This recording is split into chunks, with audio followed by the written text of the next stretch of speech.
नाज़रीन अस्सलाम वालेकुम। सियासत टीवी के खुसूसी प्रोग्राम ब्रेकिंग न्यूज़ में आपका खैर मकदम है। मैं मोहम्मद रियाज अहमद और मेरे साथी शाहिद उमैर।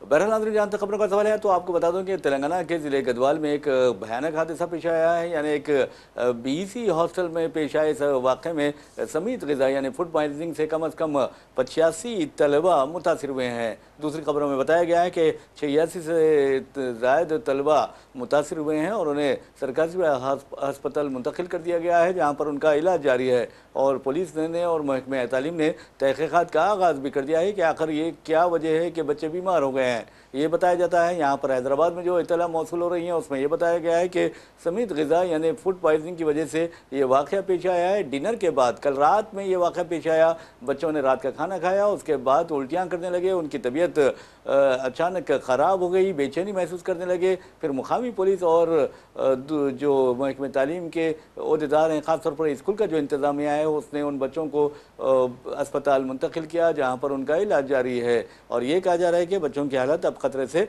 बाहर है। बताया जाता है कि इस बीसी हॉस्टल में तकरीबन 125 तलबा हैं, जिसमें से खाने के वक्त यानी डिनर के मौके पर 110 तलबा मौजूद थे, लेकिन उनमें से खाते ही कई तलबा ने उल्टियाँ शुरू कर दी और चक्कर की शिकायत की, फिर बेचैनी की शिकायत की, जिसके साथ ही उन्हें अस्पताल मुंतकिल कर दिया गया और एक बहुत बड़ा हादसा टल गया है। अब पुलिस ने तहक़ीक़ात शुरू कर दिए हैं, महकमे जाती तहक़ीक़ात भी शुरू हो चुके हैं कि आखिर ये वाक़या क्यों पेश आया है। दूसरी खबर आपको बता दूं कि इंटरनेशनल लेवल पर है, और इंटरनेशनल लेवल पर इसलिए बता रहा हूँ क्योंकि जिस तरह फ़लस्तीन में तबाही व बर्बादी हुई है और इंसानियत अपने मौत मर गई ऐसा लग रहा था, उसी तरह अब दारफूर यानी सूडान के दारफूर इलाके में भी ऐसा ही हो रहा है। लेकिन फ़लस्तीन और दारफूर में फ़र्क यह है कि फ़लस्तीन को दुश्मन यानी इसराइल, इससे हुनी ताकतें फ़लस्तीनियों को शहीद कर रही थी, लेकिन दारफूर में मुसलमानों को मुसलमान शहीद कर रहे हैं। तो आप अंदाज़ा कीजिए कि किस तरह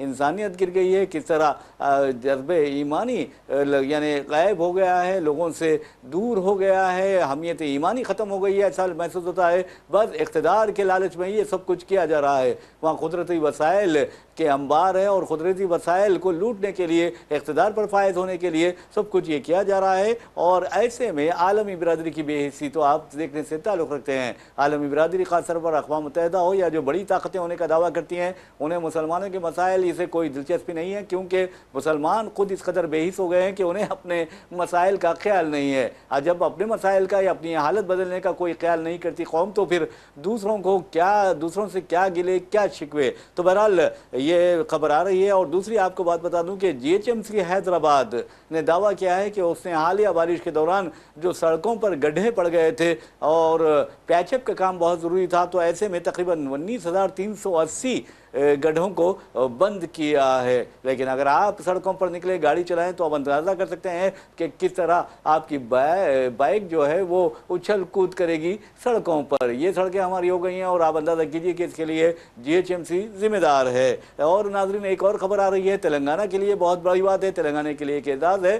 तेलंगाना के पेद्दापल्ली इलाके से रहने वाले यानी गोदावरी खनी के रहने वाले सैयद हफीज़ यूट्यूबर हैं। और आपको ये बता दूँ कि मुत्तहिदा अरब इमारात यानी UAE, यूनाइटेड अरब इमारेट्स ने जो बासलाहियत नौजवान है वो यानी गैर मामूली एक्स्ट्राऑर्डिनरी सलाहियतों के हामिल है, टैलेंट उनका बहुत ज़बरदस्त है, तो उन्हें गोल्डन वीज़ा देने का ऐलान किया था। और आपको बता दूं कि ये सैयद हफीज़ को गोल्डन वीज़ा भी UAE का दिया गया है, जिसके तहत वो और उनकी फैमिली तकरीबन 10 साल तक UAE में क़याम कर सकती है, काम कर सकती है, तालीम हासिल करती है। और हम इनके बारे में बाद में तफसील बताएंगे। तो पहले हम चलते हैं हमारे उमैर के पास और पूछते हैं कि उमैर, बिहार का क्या हाल है?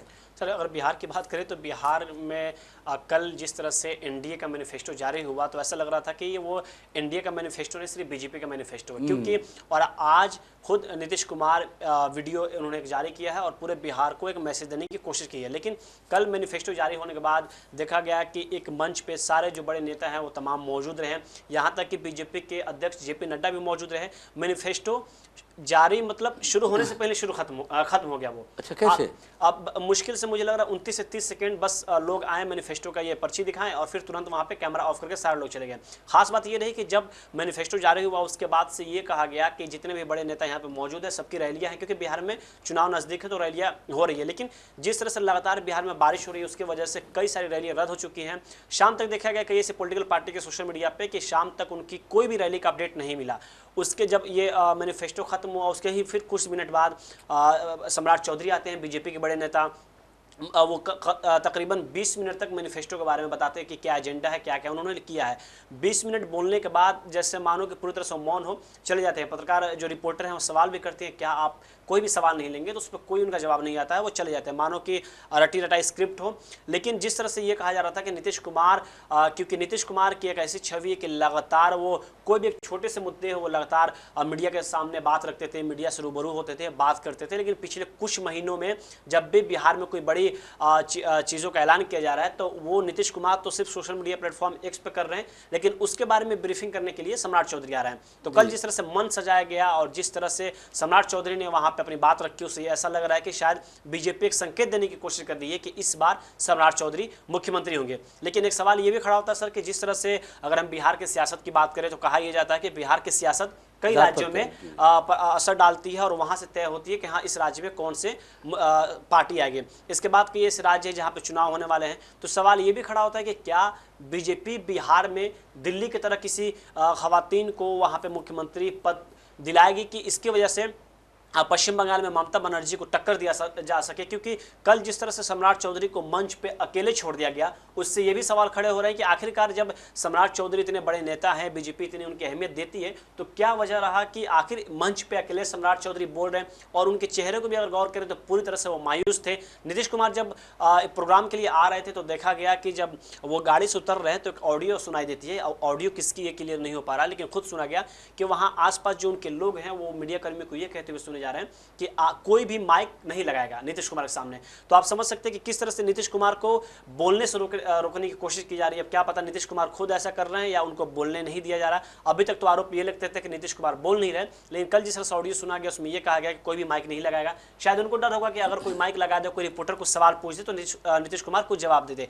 लेकिन कल मैनिफेस्टो जो जारी हुआ उसमें जिस तरह से सम्राट चौधरी अकेले नजर आए, कहा यह गया कि सारे नेता की बड़ी बड़ी रैलियां, लेकिन कोई भी शाम तक रैलियां नहीं की थी क्योंकि लगातार बिहार में बारिश हो रही है। आज भी कई ऐसे बड़े नेता हैं जिनकी रैलियों को रद्द कर दिया गया है। और उसके बाद अगर हम बिहार में बीजेपी की बात करें तो जिस तरह से बीजेपी लगातार ये दावा कर रही है कि मुख्यमंत्री नीतीश कुमार ही होंगे और सम्राट चौधरी जो सामने है उसको लेकर भी सवाल खड़ा हो रहा है। और एक और गौर करने वाली बात सर ये है कि कल 20 मिनट के मैनिफेस्टो में सम्राट चौधरी महज 3 से 4 और 4 भी ज्यादा होगा मुझे लग रहा है, 3 से 4 ही बार नीतीश कुमार का नाम लिए होंगे। अगर नीतीश कुमार के आप नेतृत्व में चुनाव लड़ रहे हैं तो आपको ये कहने में क्या संकोच है, क्या परेशानी हो रही है, क्या बार बार कहना कि नीतीश कुमार जीतने के बाद में मुख्यमंत्री होंगे। तो अभी कुछ जानकार जो इतिहासकार है उनका ये कहना है कि नीतीश कुमार के चेहरे पे एक मोहरा खेला जा रहा है और ताकि जो उनके वोटर है वो कहीं और ना भागे, और जब वहाँ पे सत्ता इनके हाथ में आती है तो शायद आने वाले वक्त में नीतीश को रिप्लेस करके कोई और नया चेहरा लाया जाएगा। बहरहाल नाज़रीन, बिहार की कहानी आपने सुन ली है, लेकिन आपको ये भी बता दूं कि बिहार में फिरका परस्तों का और सेक्युलर ताकतों का मुकाबला है और इस ताकतों में ऐसा लगता है इस मुकाबले में सेक्युलर ताकतों का पलड़ा भारी है।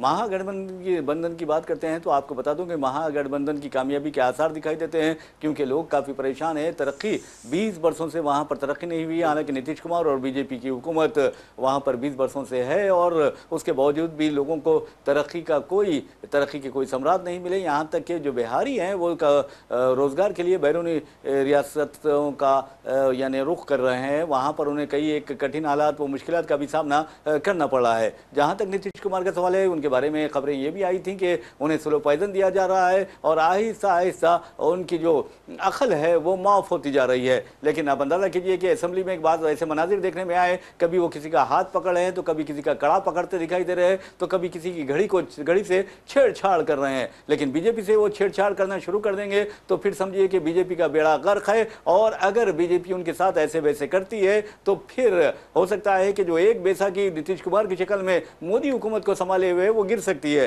लेकिन एक बात जरूर है कि नीतीश कुमार को हालिया अरसे के दौरान बीजेपी बार बार नजरअंदाज कर रही है और सम्राट चौधरी का नाम आ रहा है। लेकिन आपको ये बता दूं कि अब बीजेपी के जो अंदरूनी जराए है उनका कहना है कि बीजेपी रियासत बिहार में अगर एनडीए कामयाब होती है तो फिर एक आलाजाद के उम्मीदवार को बहैसियत चीफ मिनिस्टर पेश करने वाली है। और फिर क्योंकि आलाजाद के जो लीडर्स हैं उन्हें अच्छी तरह अंदाजा हो गया है कि बीजेपी फिल वक्त उरूज पर है, ऐसे में वो भी अपना फायदा उठा सकते हैं। तो बहरहाल ये बिहार की सियासत है। लेकिन बिहार की सियासत अगर हेरा फेरी ना हो, अगर इलेक्शन कमीशन, मैं नहीं कह रहा हूं बल्कि अवाम अब ये कहती हैं कि अगर इलेक्शन कमीशन और बीजेपी के दरमियान साजबाज ना हो, गठजोड़ ना हो, तो फिर महागठबंधन बआसानी जीत सकती है। उसी तरह के नताज नहीं आएंगे जिस तरह महाराष्ट्र के नताज आए थे, दिल्ली के नताज आए, या फिर आप देखेंगे हरियाणा के नताज आए। तो बहरहाल नाज़रीन ये खबर तो रही है, लेकिन बीजेपी काफी बदनाम हो रही है और हद तो यह है कि आलमी सतह पर भी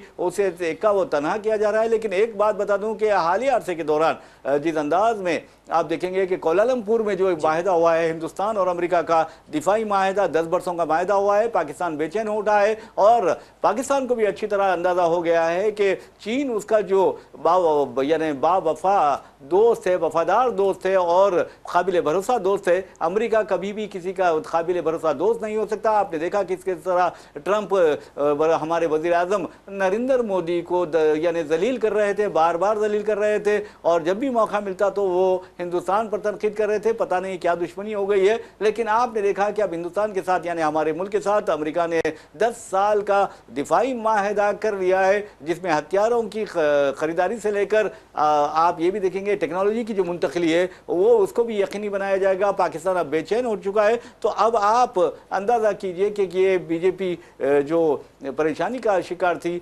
उसे एक अच्छा यानी एक मौका मिला है। लेकिन उसके बावजूद मैं समझता हूं कि वज़ीर आज़म नरेंद्र मोदी की जो इमेज है, जो छवि है, वो बिल्कुल मुतासिर होकर रह गई है। बिल्कुल, देखिए लेकिन पाकिस्तान की आपने जो बात की, लेकिन ये भी देखने वाली बात होगी कि जो मुआहदा तय हुआ है ये कब तक चलता है और इसके बीच में क्या जो परेशानी है वो पेश आती है। लेकिन पाकिस्तान की बात की जाए तो पाकिस्तान पिछले कुछ महीनों से लगातार देखा गया कैसे वो अमेरिका के टच में रहा। कुछ लोगों का ये कहना है कि अमेरिका पाकिस्तान का इस्तेमाल कर रहा है, लेकिन पाकिस्तान इसमें खुश है। लेकिन यही देखा जाए कि पाकिस्तान भी किस तरह से हर एक चीज़ बैलेंस करने की कोशिश कर रहा है। जहाँ एक तरफ पाकिस्तान अमेरिका के साथ हाथ बढ़ा रहा है, वही दूसरी तरफ उसकी जो दोस्ती है वो चाइना से भी अभी तक कुछ हद तक बेहतर दिख रही है। क्योंकि जब हिंदुस्तान और पाकिस्तान में युद्ध शुरू हुआ तो उसमें देखा गया कि कई ऐसे हथियार हैं जो कहा गया कि चाइना से आए हुए हैं, तो कई ऐसी चीज़ें हैं जो तुर्की से आई हैं। लेकिन पाकिस्तान की अगर हम बात करें तो पाकिस्तान अभी इन दिनों में लगातार ऐसा देखने को मिल रहा है कि अमेरिका के साथ वो लगातार साठगांठ में है। लेकिन वही कुछ लोगों का ये भी मानना है कि अमेरिका पाकिस्तान को इस हिसाब से यूज कर रहा है जैसे अमेरिका ने अफगानिस्तान के साथ खेल खेला था। जी हाँ, और वैसे भी नाज़रीन आपको बता दूं कि जहाँ तक अमेरिका का सवाल है उसकी एक तारीख रही है, कभी वो किसी का नहीं हुआ है, ना किसी का दोस्त कभी साबित हो भी नहीं सकता। आप देखेंगे नरेंद्र मोदी ने रिपब्लिकन कारकुन की तरह, एक लीडर की तरह, लीडर तो नहीं कहा जा सकता, एक छोटे मोटे कारकुन की तरह नारा लगाया था। आपकी बार ट्रंप सरकार का उन्होंने नरेंद्र मोदी ने लगाया था। तो आप अंदाजा कीजिए कि एक शख्स जो एक अजीम मुल्क का वज़ीर आज़म है वो जाकर इस तरह गिर जाता है, तो ये तो बहुत बुरी बात है। और वैसे भी आप अंदाजा कीजिए कि किस तरह वो अंदाजा करने में नाकाम रहते हैं। इसलिए मैं ये अंदाजे का लफ्ज़ इस्तेमाल कर रहा हूँ क्योंकि वज़ीर आज़म नरेंद्र मोदी में अवाम के मुताबिक ये सलाहियत नहीं पाई जाती कि वो किसी चीज़ का अंदाज़ा कर सकें। और अगर अमरीकी सदर डोनाल्ड ट्रंप का देखें या फिर जो बाइडन का देखें या साबिक अमरीकी सदर का अगर आप रिकॉर्ड तलाश करें तो आपको पता चलेगा कि अमरीका किसी का नहीं होता। लेकिन अमरीका इस कुर्रे अर्ज़ पर एक नाजायज़ मुमलिकत इसराइल का हो सकता है। इसराइल की अमरीका ने हर तरह मदद की और आज भी अमरीका मदद कर रहा है। और आप देखेंगे कि किस तरह कत्ल गारत गिरी का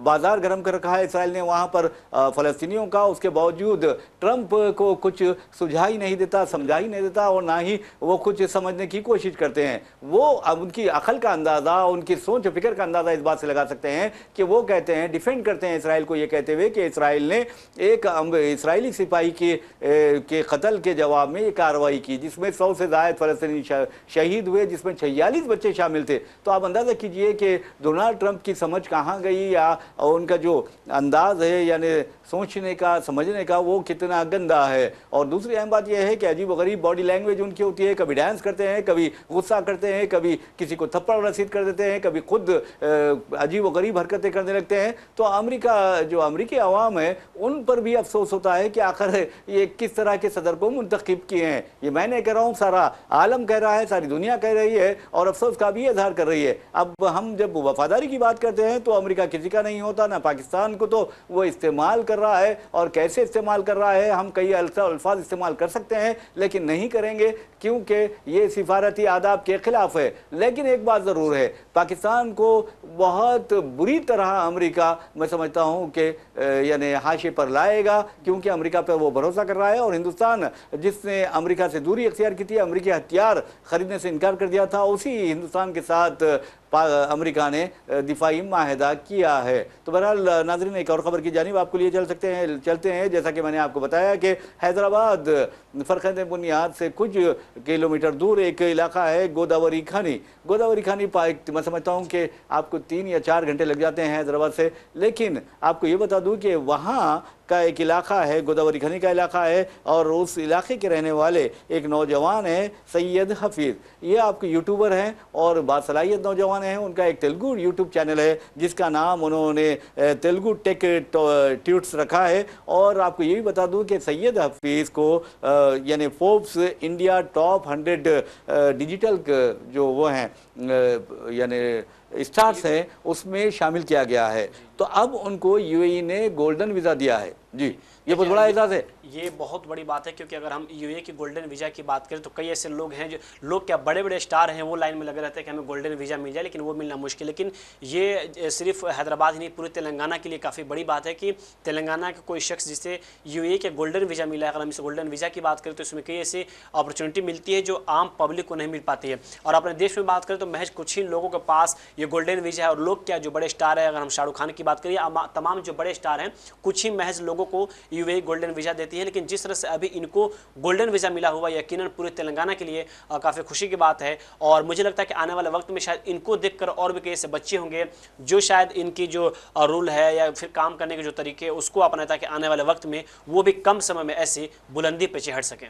बहरहाल नाज़रीन, आपको बता दूं कि अगर आपके बच्चे फ़ोन पर अपना वक्त ज़ाय कर रहे हैं तो उन्हें ये समझाइए कि आप फ़ोन देखिए, लेकिन जो डिजिटल कंटेंट है उस पर महारत हासिल कीजिए। क्योंकि बच्चे इस कदर, मैं देख रहा हूँ कि जो अक़लियती बच्चे हैं, मुस्लिम बच्चे हैं, वो इस मामले में बहुत ज़्यादा आगे दिखाई देते हैं। अगर आप भी यूट्यूबर बन जाएँ, आप भी अगर डिजिटल कंटेंट क्रिएटर बन जाएँ या क्रिएशन करने लगें, तो आपकी भी खतर हो सकती है। आप पैसा भी कमा सकते हैं और इज़्ज़त भी कमा सकते हैं और अपने मुल्क को, वो मिल्लत का नाम रोशन भी कर सकते हैं। वैसे भी नाज़रीन, आपको बता दूं कि जहां तक डिजिटल कंटेंट क्रिएशन और टेक्नोलॉजी एजुकेशन का सवाल है, इस नौजवान यानी सैयद हफीज़ ने उस शोबे में गैर मामूली यानी काम किया है और उनकी जो चैनल देखने वालों की तादाद मिलियंस में है। और उस वजह से आप देखेंगे कि यूएई में अगर आप जाएंगे या दुनिया के किसी भी मुकाम पर जाएंगे या सऊदी अरब में जाएंगे, तो आप में अगर क्रिएटिविटी है यानी इख्तिराई सलाहियतें आप में पाई जाती है, तो समझिए कि आपको हाथों हाथ लिया जाएगा। हमारे बच्चों में सलाहियतों की कोई कमी नहीं है। इवन अगर बच्चा कोई, मैं समझता हूँ कि कम पढ़ा लिखा भी है,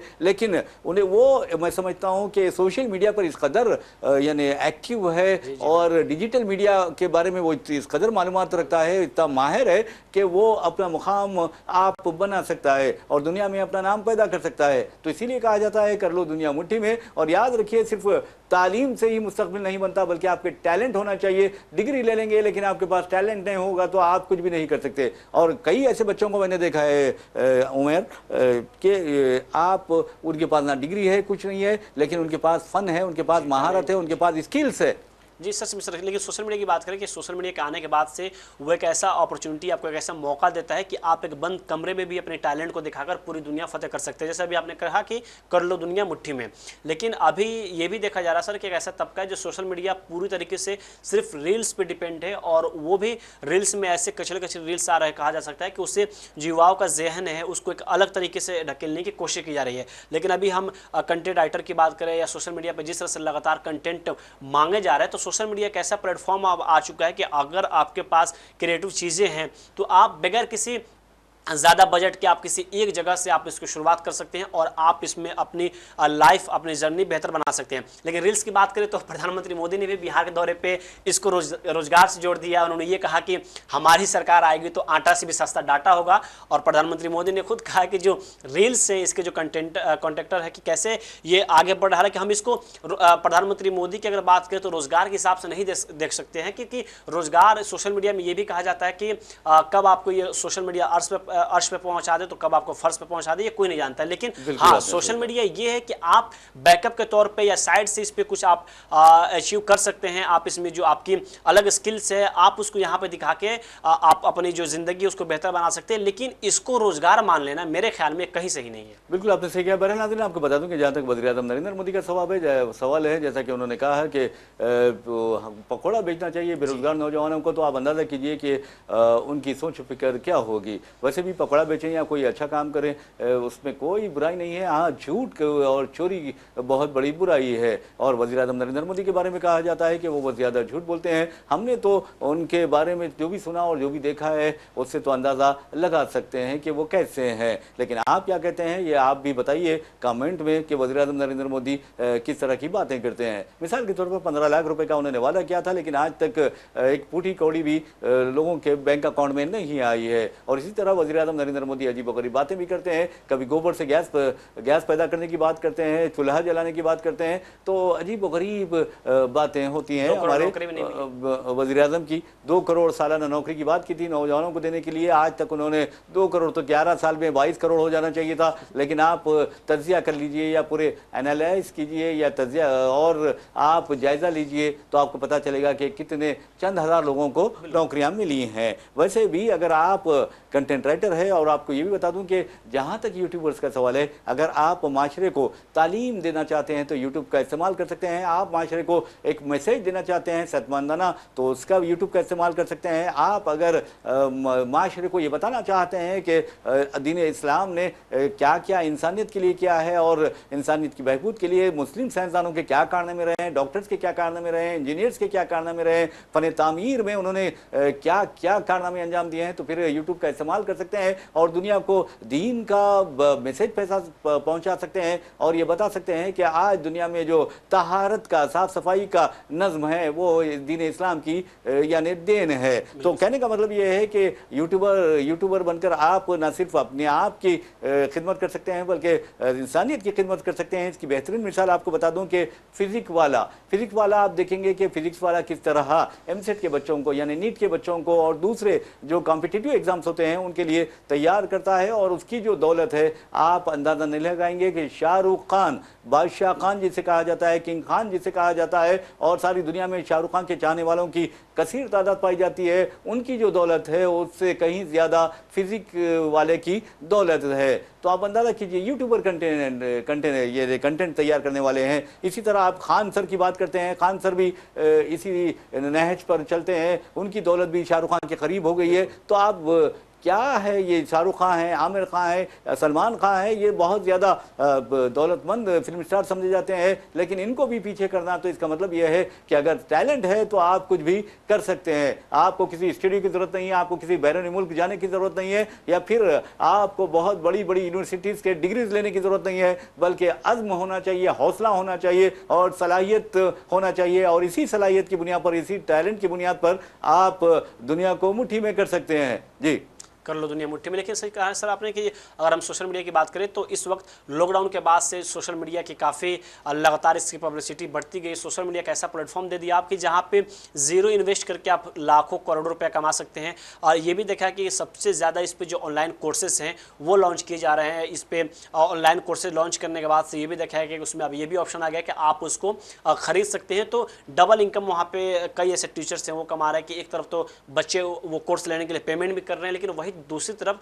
सोशल मीडिया भी आपको ज़्यादा वो पेमेंट कर रहे हैं। अगर हम सोशल मीडिया में तमाम प्लेटफॉर्म की बात करें, फेसबुक की बात करें, ट्विटर की बात करें, इंस्टा की बात करें, यूट्यूब की बात करें, तो इस वक्त ये कहा जा रहा है कि सबसे ज़्यादा अगर कोई किसी को पैसा दे रहा है तो फेसबुक और फिर यूट्यूब दे रहा है। हालांकि इंस्टाग्राम पर सिर्फ रीचनेस बढ़ती है, उससे पैसे, जहाँ तक अभी जो खबरें सामने आती है कि उससे पैसे नहीं मिलते, लेकिन सोशल मीडिया पे ये भी देखा जा रहा है कि अब कई ऐसे बड़े लोग हैं जो अपना पर्सनल पीआर रख के सोशल मीडिया पे काम करवा रहे हैं। कई ऐसे क्रिएटर्स ऐसे हैं जो पढ़ाई स्टडी के साथ साथ वो सोशल मीडिया पे पूरी तरह से एक्टिव हो गए हैं। कई ऐसे लोगों को हमने ये भी देखा कि जो अब बड़े बड़े मीडिया में काम कर चुके हैं वो इस मीडिया से रिजाइन देने के बाद अब सोशल मीडिया पे आ रहे हैं। तो सोशल मीडिया की क्या रोल है आप इसको समझ सकते हैं, लेकिन बशर्ते ये भी है कि आप सोशल मीडिया को किस वे में यूज कर रहे हैं। क्या आप खुद के फायदे के लिए यूज कर रहे हैं या बस ऐसे टाइम पास करने के लिए यूज कर रहे हैं, ये आप पे डिपेंड करता है। क्योंकि अगर सोशल मीडिया को आप जरूरत बना लेंगे तो यकीनन सोशल मीडिया आपको खा जाएगी, लेकिन सोशल मीडिया से काम निकालने की हुनर अगर आपके अंदर आ गई तो आप भी पूरी दुनिया को मुट्ठी में कर सकते हैं। बहरहाल एक और ब्रेकिंग न्यूज़ ये है कि हज 2026 के इंतजाम तेज़ी से जारी हैं और ऐसे में आपको बता दूं कि हज कमेटी ऑफ इंडिया यानी हिंदुस्तान की जो मरकज़ी हज कमेटी है उसने ऐलान कर दिया है कि जिन आज़मीन के जो खुर्रे अंदाजी में नाम निकाले गए थे या वो मुंतखब हो गए हैं उनके लिए 2 अक़सात में फ़ीस भरने की जो मुद्दत थी उसमें तोसी कर दी गई है 7 नवंबर तक। 7 नवंबर तक वो दोनों अक़सात यानी 2,77,300 रुपये जमा करा सकते हैं। ये बेहतरीन मौका है। अगर 7 नवंबर तक ये फ़ीस जमा कराने में नाकाम रहते हैं तो उन आज़मीन के जो नाम है वो खारिज कर दिए जाएंगे और किसी और को शामिल किया जा सकता है। तो बहरहाल नाज़रीन इसी के साथ हम अपना प्रोग्राम ब्रेकिंग न्यूज़ इख्तिताम को पहुंचाते हैं। अपने मेज़बान मोहम्मद रियाज अहमद और मेरे साथी शाहिद उमर को इजाज़त दीजिए। इंशाल्लाह फिर मुलाकात होगी, फिर बात होगी। तब तक के लिए अल्लाह हाफ़िज़।